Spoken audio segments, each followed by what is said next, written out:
Hello friends.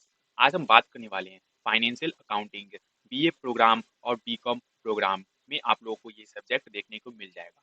इस video में हम लोग बात करेंगे यूनिट नंबर 1 के तीनों चैप्टर के बारे में। फर्स्ट चैप्टर है हमारा accounting, it's concept and conventions. And second chapter है आप लोगों का यूनिट 2, फर्स्ट का ही आप लोगों का सेकंड चैप्टर है accounting standards. And third chapter है आप लोगों का अकाउंटिंग प्रोसेस। तो इस वीडियो में तीनों चैप्टर के बारे में बात करने वाले हैं। आप लोगों के साथ जो भी क्वेश्चंस इन तीनों चैप्टर में से बन सकते हैं वो आप लोग के लिए लेके आ चुका हूँ। अगर आप लोगों को आंसर पीडीएफ चाहिए या फिर आंसर की वीडियो चाहिए तो आप लोगों को सिंपली कमेंट सेक्शन में आंसर आंसर की अपील कर देनी है। अराउंड 50 प्लस कमेंट होते ही मैं आप लोगों को आंसर वीडियो भी प्रोवाइड कर दूंगा। अगर आप लोगों को पीडीएफ चाहिए तो पीडीएफ के लिए आप लोगों को कुछ नहीं करना है, डिस्क्रिप्शन में लिंक है, वहां पे जाके अपना पीडीएफ ले सकते हो इन सम चार्जेस में। तो जाओ फटाफट, अगर पीडीएफ चाहिए तो पीडीएफ के लिए लिंक डिस्क्रिप्शन में प्रोवाइडेड है। तो अब देख लेते हैं हम लोग अपने फर्स्ट यूनिट के तीनों चैप्टर के मोस्ट इंपॉर्टेंट क्वेश्चंस। तो फर्स्ट क्वेश्चन है आप लोगों का फर्स्ट चैप्टर से। फर्स्ट चैप्टर आप लोगों का क्या है? Accounting in concepts and conventions से आप लोगों का फर्स्ट इंपॉर्टेंट क्वेश्चन क्या है?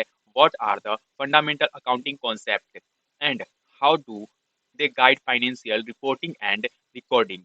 मतलब कि हमारा फंडामेंटल अकाउंटिंग का कॉन्सेप्ट क्या है एंड उसका मतलब कि जो हम लोग रिपोर्ट बनाते हैं और जो भी रिकॉर्ड करते हैं उसका गाइडेंस कैसे फॉलो किया जाता है वो आप लोगों को क्वेश्चन नंबर 1 में बताना है।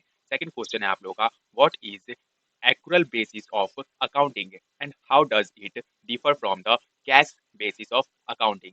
मतलब कि accrual basis ऑफ अकाउंटिंग क्या है और ये कैसे डिफरेंस है आप लोगों का cash basis of accounting.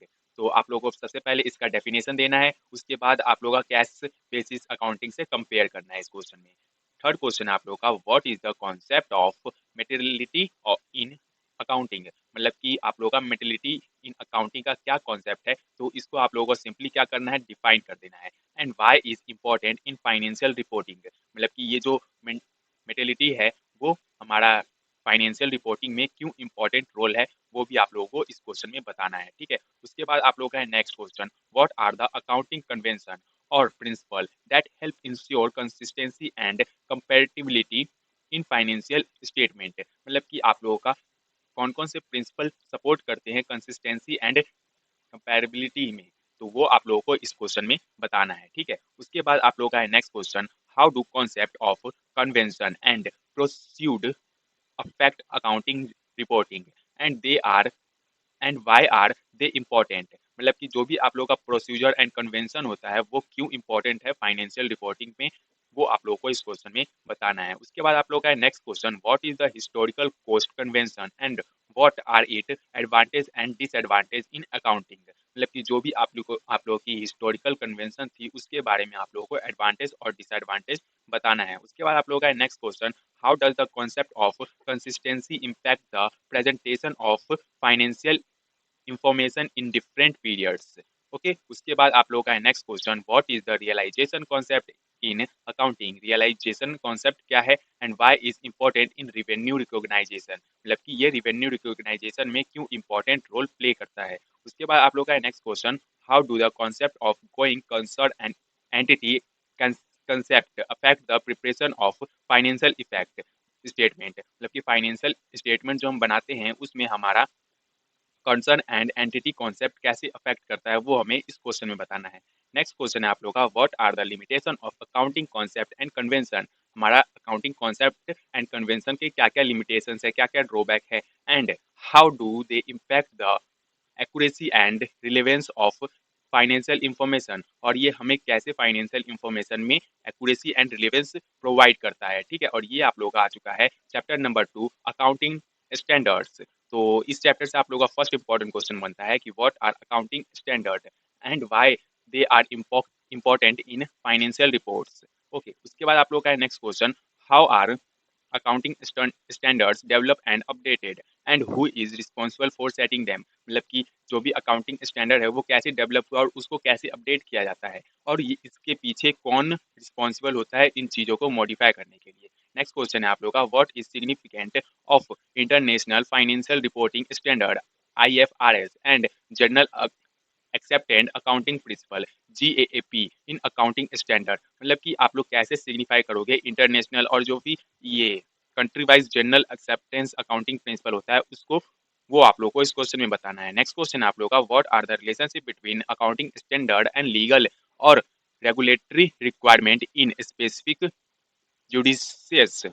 Okay, उसके बाद आप लोग का है next question, how do accounting standard impact the comparability and consistency of financial statement across different organisation. तो इसमें आप लोगों को बताना है कैसे कोई भी डिफरेंट डिफरेंट ऑर्गेनाइजेशन होता है उसमें कंसिस्टेंसी कैसे आती है और वो कंसिस्टेंसी कैसे इम्पैक्ट करता है उस ऑर्गेनाइजेशन में, ये आप लोगों को इस क्वेश्चन में बताना है। उसके बाद आप लोगों का next question, what is the role of financial accounting standard board FASB in setting accounting standard in United States? Okay, उसके बाद आप लोग का next question, how do accounting standard address complex financial instrument and other contemporary financial reporting issue.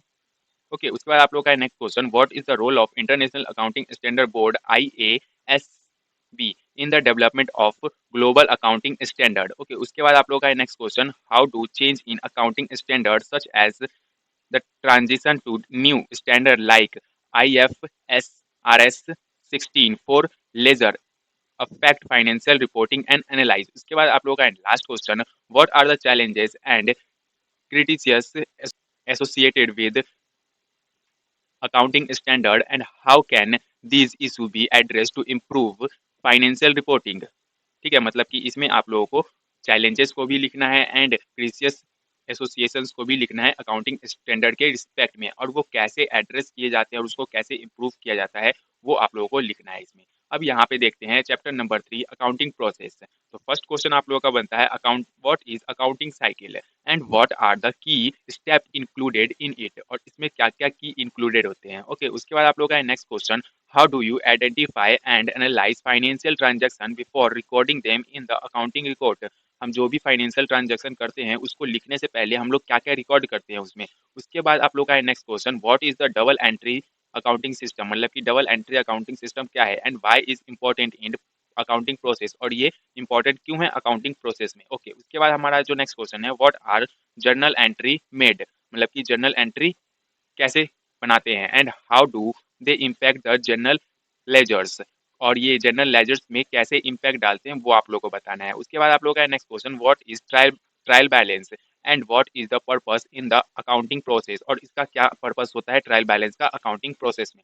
Okay, उसके बाद आप लोग का next question, how are financial statement prepare from the trial balance, मतलब कि जो भी हमारा फाइनेंशियल स्टेटमेंट बनता है उसको हम लोग ट्रायल बैलेंस से कैसे बनाते हैं and what information to do convey, और उसमें से कौन कौन से इंफॉर्मेशन हमें चाहिए होते हैं। उसके बाद आप लोग का है, how are adjusting entries made, आप लोग ये जो भी एंट्रीज होती है वो कैसे एडजस्ट करते हैं and why are they necessary for accurate financial reporting, और ये क्यों मतलब एक्यूरेट प्रोवाइड करता है हमारा फाइनेंशियल रिपोर्ट को वो भी बताना है। उसके बाद आप लोग का next question, what is difference between cash basis and accrual basic accounting and how does it affect the accounting process, और ये कैसे अफेक्ट करता है हमारा अकाउंटिंग प्रोसेस को। उसके बाद आप लोग का next question, how are losing entries use to prepare the books for a new accounting period, हमें कैसे मतलब कि एंट्रीज को क्लोज करना चाहिए जब हम next new accounting period start कर रहे होंगे। उसके बाद आप लोग का है लास्ट क्वेश्चन